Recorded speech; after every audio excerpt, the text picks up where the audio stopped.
Je m'appelle Pascal Boyard, je suis artiste peintre.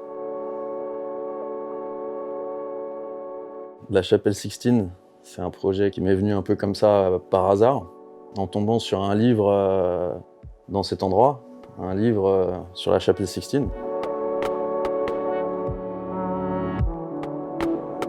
Ici, c'est un endroit un peu spécial parce que c'est une ancienne fonderie d'or, désaffectée. Il y a un grand couloir qui est l'endroit où passaient les fourgons. Ce couloir, il a vraiment une particularité, c'est qu'il a la lumière qui est une lumière naturelle qui traverse le toit. Il me fait vraiment penser à une espèce de chapelle moderne, sans que ça soit un lieu sacré, quoi. C'est un lieu qui est abandonné, désaffecté, qui est voué à être détruit.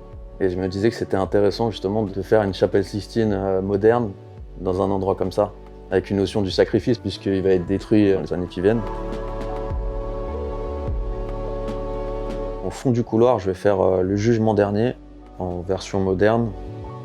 Je vais retravailler la compo originale de Michel-Ange en modifiant quelques aspects, en le condensant parce que le mur de la chapelle est beaucoup plus grand, il fait 20 mètres de haut, là on est sur peut-être la moitié.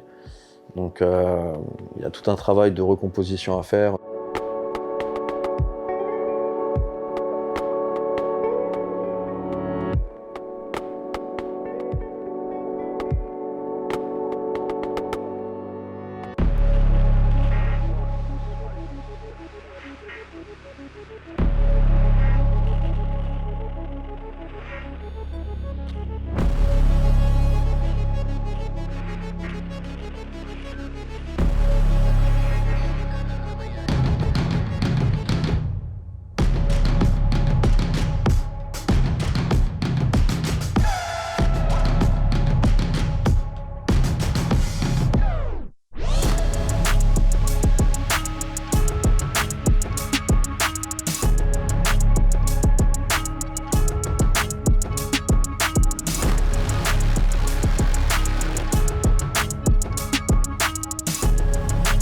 J'ai commencé par le dessin quand j'étais tout petit.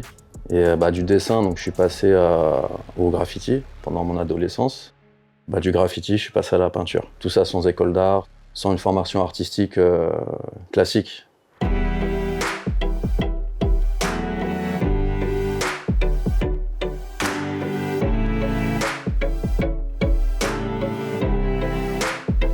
Le graffiti, ça a été un peu une école pour moi, du graffiti vandal, et en fait, on utilisait quasiment que la bombe. Petit à petit, j'ai voulu essayer le pinceau, et en fait, ça a été un pur plaisir de passer au pinceau, parce que c'est un outil totalement différent. Pour le contact plus direct avec le support, on a des sensations qui sont beaucoup plus puissantes. Il y a vraiment quelque chose avec la matière.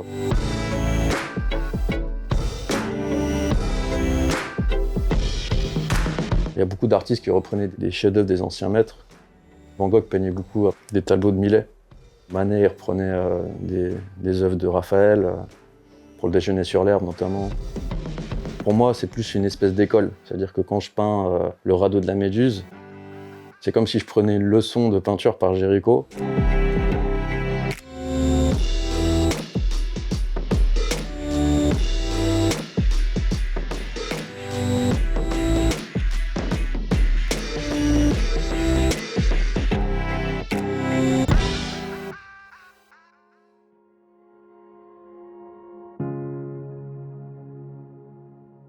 J'ai essayé de comprendre déjà la démarche de Michel-Ange quand il a réalisé La voûte et Le Jugement dernier, qui sont les deux œuvres emblématiques les plus connues au monde au niveau de la peinture et de l'histoire de l'art.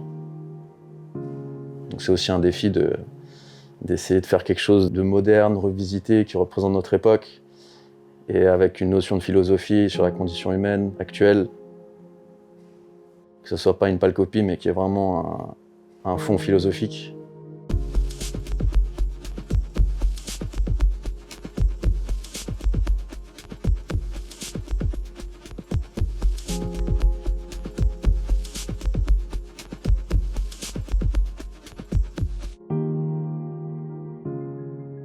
Il y a vraiment une notion de se prendre une leçon de peinture et aussi d'essayer de mettre du sens par rapport à l'époque actuelle.